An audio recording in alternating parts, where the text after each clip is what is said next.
एक रात doctor Freddy अपना लैब में एक एक्सपेरिमेंट करत रहले। लैब में उनकरा अलावा और केहू न रहल। वो बहुत ही ध्यान लगा के वो एक्सपेरिमेंट के अंजाम देत रहले।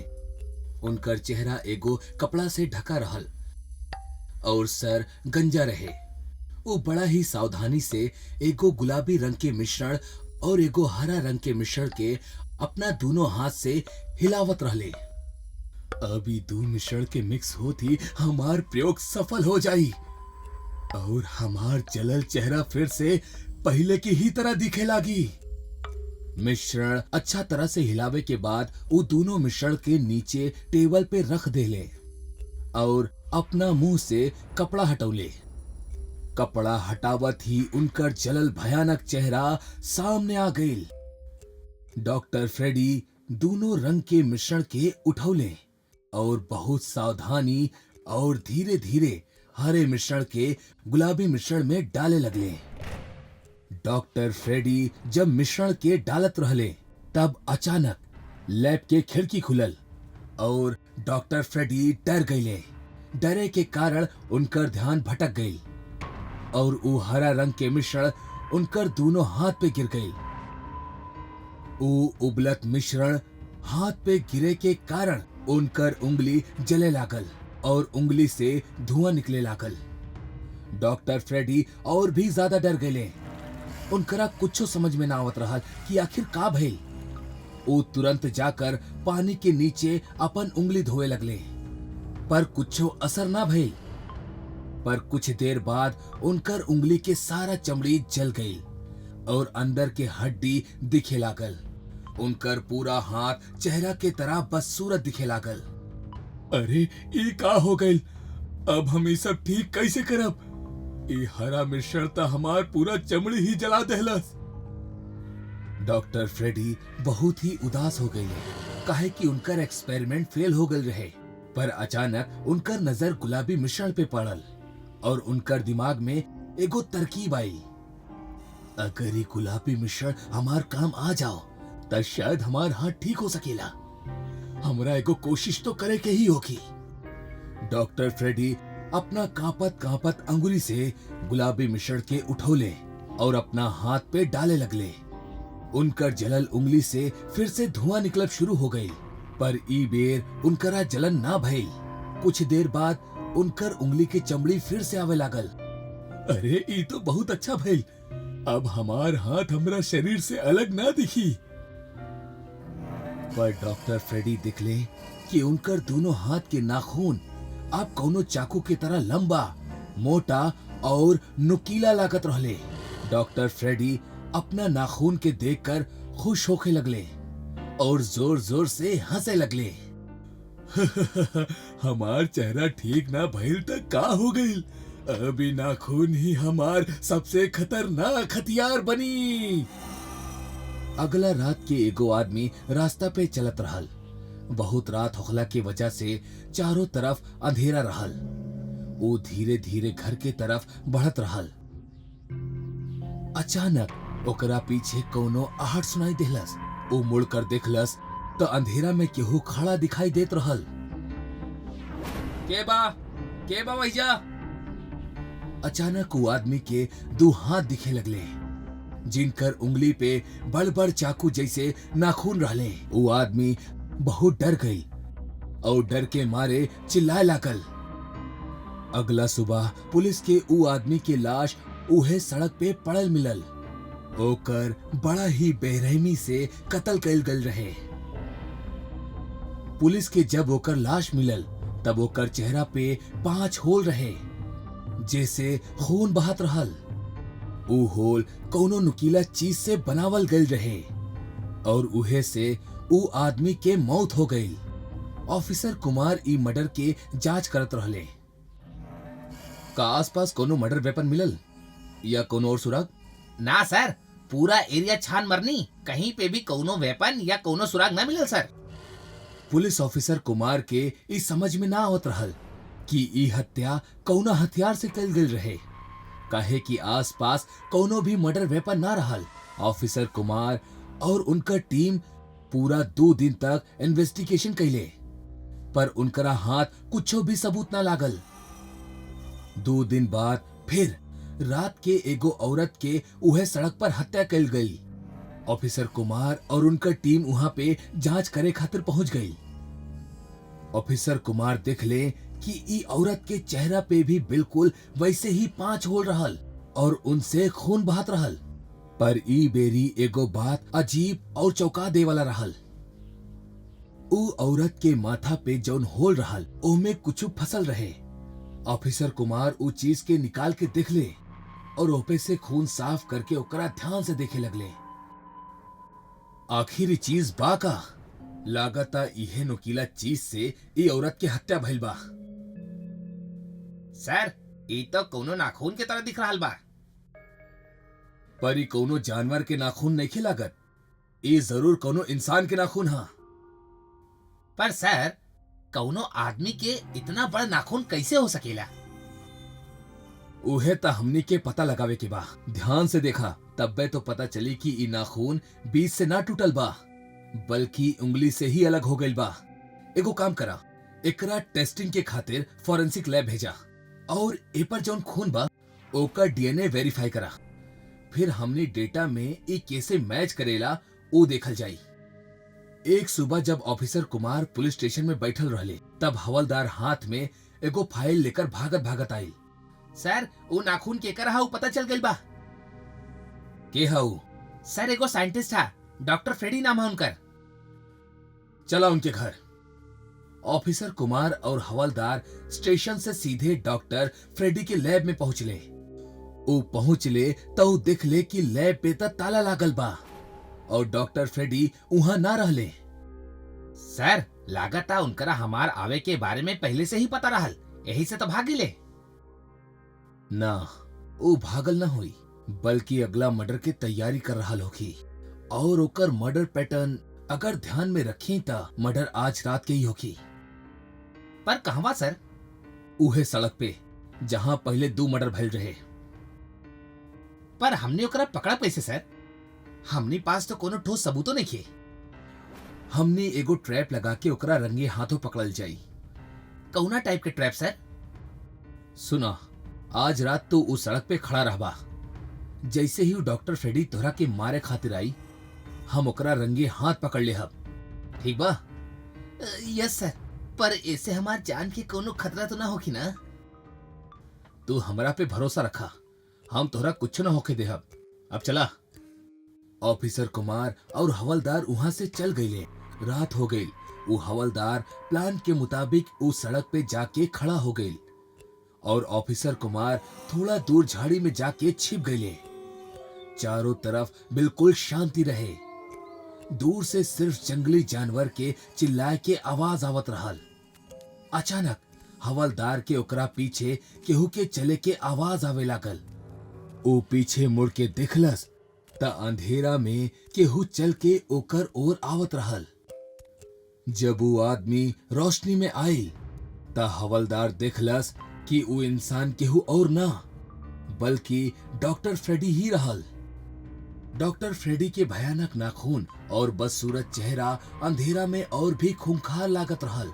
हवलदार थोड़ा डर गई और पीछे पीछे जाए लागल। यहाँ ऑफिसर कुमार देखले कि डॉक्टर फ्रेडी वहां आ चुकल बा। यही से वो भी हवलदार की तरफ भागल। ऑफिसर कुमार वहां पहुंचले इससे पहले डॉक्टर फ्रेडी अपना दोनों हाथ के नाखून हवलदार के छाती में घुसा देलस और झट से बाहर निकाल लेलस। हवलदार के छाती में 9 छेद हो गई, काहे कि डॉक्टर फ्रेडी के एगो नाखून पहले ही टूट चुकल रहे। सारा छेद से खून बहे लागल और हवलदार नीचे गिर गई। इतना में ऑफिसर कुमार वहां पर पहुंचल और अपना बंदूक निकाल के डॉक्टर फ्रेडी पे फायर कर देले। डॉक्टर फ्रेडी के सीना में गोली लागल और ऊ वही जे नीचे गिर के मर गई। जैसे ही ऊ मरल ओकर सारा नाखून ओकर उंगली से अलग होके नीचे गिर गई। ऑफिसर कुमार वही जे हवलदार के बगल में खड़ा होके फोन पे एम्बुलेंस वाले के बुलावत रहल। ऊ भी बहुत घबरायल रहे, काहे कि ओकर पूरा जिंदगी में ऊ डॉक्टर फ्रेडी जैसा इंसान ना दिखले रहल। डॉक्टर फ्रेडी के मरला के बाद आखिरकार मौत के ऊ भयानक मंजर खत्म हो गई। एक गांव में नहर नाम के एगो आदमी रहत रहल, जौन दिखे में बहुत ही बदसूरत रहल। एही से ओकर चेहरा हमेशा रोतलू ही नजर आवत रहल। ओकर सिर पे बाल भी बहुत कम रहल और जौन रहल वो भी अजीब और रंगीला रहल। गांव के सारा लोग ओसे दूर भागत रहले। गांव के छोट बच्चा ओ पे हंसेले और ओकर मजाक उड़ावेले। ई बात के नहार के बहुत बुरा लागत रहल। एक रात नहार अपना घर में आईना के सामने खड़ा होके खुद के चेहरा के घूरे ही जात रहल। वो बहुत गुस्सा में लागत रहे और अचानक अपना आप से आईना में बात करे लागल। कितना बदसूरत बाड़ा तू, तहार चेहरा कितना उदास और दुखी बा। एही से गांव के केहू भी आदमी तोरा के पसंद ना करेला। तोहरा ई चेहरा के बदले के होखी। ई गंदा चेहरा पे तहरा दूसर चेहरा पहने के होखी। एगो हंसत और बहुत खुश चेहरा जौन सबके पसंद होखे। नहर सामने रखल लाल रंग के उठौलस और ओसे अपना मुंह पे रंग लगावे लागल। ऊ ओह लाल रंग से अपना मुंह के दोनों तरफ एगो बड़ सा स्माइल बनौलस। अपना आंसू छिपावे के खातिर ऊ अपना पूरा चेहरा पे सफेद रंग लगौलस और आंखों के इर्द गिर्द काला रंग लगा लेहलस। थोड़ा ही देर में ओकर चेहरा एगो क्लाउन के तरह लागे लागल। नाहर खुद के चेहरा आईना में देख के बहुत खुश हो गई, काहे कि अब ओकर चेहरा बिल्कुल बदल चुकल रहल और ओकर असली उदास और बदसूरत चेहरा ओ क्लाउन के मेकअप के नीचे छिप गई। हमार उदास चेहरा तो खुश हो गई। आज के बाद केहू भी आदमी हमरा देख के दूर ना भागी। छोट बच्चा हमरा पे कब्बो ना हंसी है, पर गांव में हमार जैसा और भी लोग हुई हैं जौन अपना चेहरा के पसंद ना करत हुई हैं। हमरा उनकर भी मदद करे के चाही, उनकरा भी नया चेहरा देवे के चाही। नाहर लाल रंग के उठौलस और अपना जेब में रख के बाहर जाए खातिर निकल गई।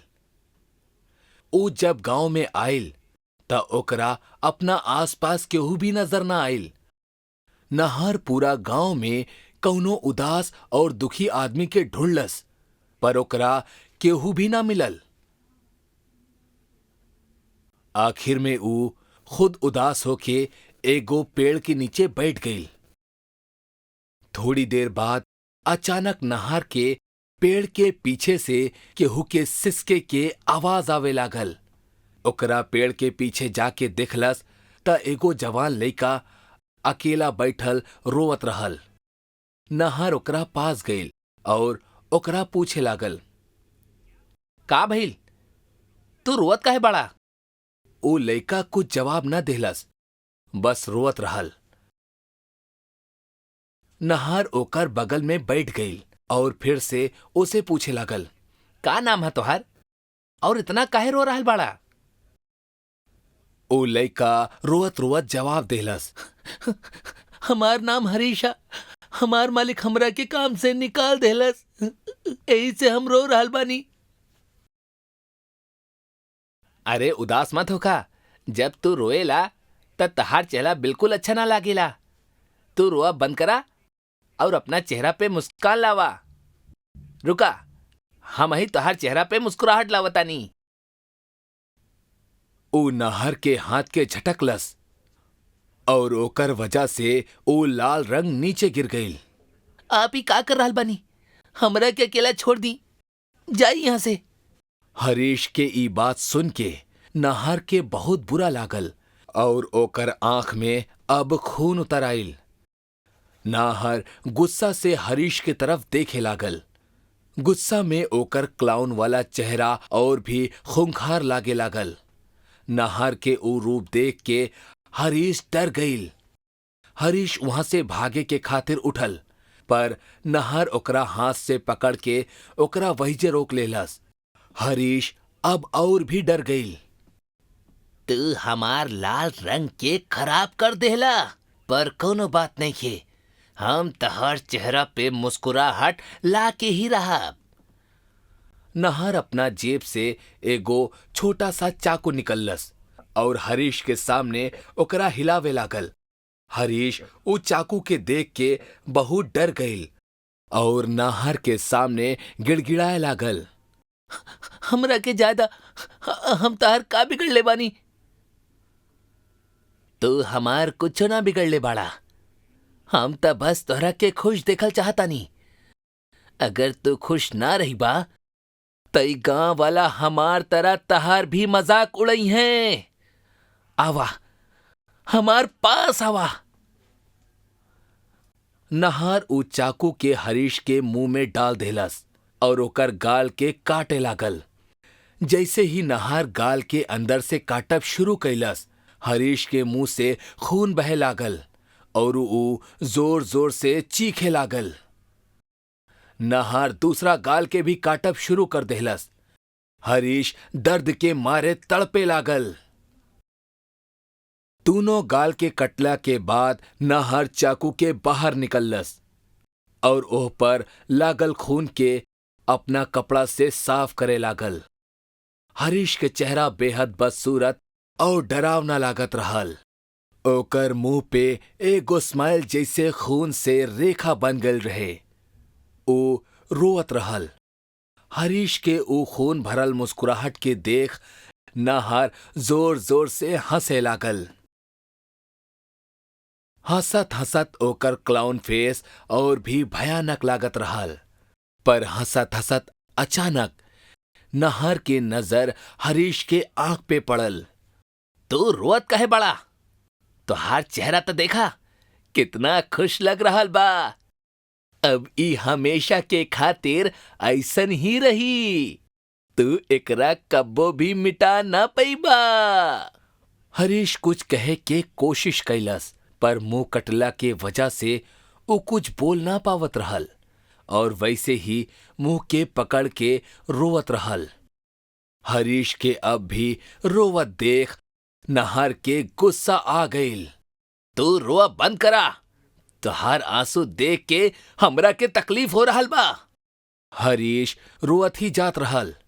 सहन ना होके नहार तेजी से आगे बढ़ल और उ चाकू लेके हरीश के दोनों आंख में घुसा देहलस। हरीश के एक जोरदार चीख निकलल और वो जमीन पे गिर गईल। नहार खूनी नजर से ओकर तरफ देख के कहे लागल, अब तहार आंख से कब्बो भी आंसू न निकली और तू हमेशा के खातिर खुश रहबा। अब तू आराम से सो जा। नहार अपना क्लाउन फेस से एक बार हरीश के तरफ दिखलस और ओकरा वही जे मरे के खातिर छोड़ के वहां से चल गईल। हमरा दूसर के भी हंसावे के होखी, अब हम जातानी। ओ रात से बहुत सा लोग ओ क्लाउन फेस नहार के हाथ से मरे लगले। जेकरा के भी ओ दुख में देखत ओकर अंजाम हरीश की तरह ही होखत। यही से गांव के सारा लोग रात के बाहर निकलब बंद कर देले। पूरा गांव में एगो तनाव और डर के माहौल फैल चुकल रहल। एक रात नाहर चाकू लेके जब गांव में घूमत रहल, तब मदन अपना साइकिल पे वहां से गुजरत रहल। अचानक ओकर साइकिल फिसल गईल और वो नीचे गिर गईल। मदन के ऊ दर्द में देख के नाहर ओकरा पास आईल। नाहर और ओकर क्लाउन के मेकअप के देख के मदन डर गईल। नाहर चाकू के निकललस और जोर जोर से हंसे लागल। तू बहुत तकलीफ में लग रहल बड़ा, आवा हम तहार तकलीफ के कम कर देतानी। ना, दूर रहा हमरा से। नाहर धीरे धीरे मदन के नजदीक बढ़त रहल। मदन भी डर के मारे पीछे जात रहल। पीछे जात जात अचानक मदन के हाथ एगो लोहा के सरिया लागल। ओ चुपके से ऊ उठौलस और नहर के नजदीक आवत ही ऊ नहर के पेट में उस सरिया के घुसा देहलस। नहर दर्द के मारे जोर से चिल्लाइल, पर थोड़ा ही देर में अचानक ऊ शांत हो गईल। मदन ई देख के डर गईल, काहे कि नहर के पेट से बिल्कुल भी खून ना बहत रहल और ऊ जिंदा रहल। मदन उस सरिया के निकाल के ओकरा छाती में घुसा देहलस, पर फिर भी नहर के एक बूंद भी खून ना निकलल। नहर भी ई देख के जोर जोर से भयानक हंसी से हंसे लागल। मदन छाती से उस सरिया के बाहर निकलस और खुद उठ के खड़ा हो गईल। ऊ बहुत ज्यादा डरल रहे, पर फिर भी ऊ आखिरी वार करला के खातिर सरिया के नहर के मुंह में घुसा देहलस। सरिया नहर के गाल के दोनों तरफ से बाहर निकल गईल और ओकर हंसी अचानक से रुक गईल। नहर नीचे गिर पड़ल और ओकर चेहरा पूरा तरह से सफेद पड़े लागल। थोड़ा ही देर में नहर के और ओकर अंदर के क्लाउन के भी मौत हो गईल और पूरा गांव रात के समय भय मुक्त होके घूमे लागल। नहर के मरला के बाद गांव में केहू भी इंसान कौनो बदसूरत आदमी के चिढ़ावे और ऊपर हंसे से पहले 10 बार सोचे लागल। हमरा भी केहू के मजाक ना उड़ावे के चाही।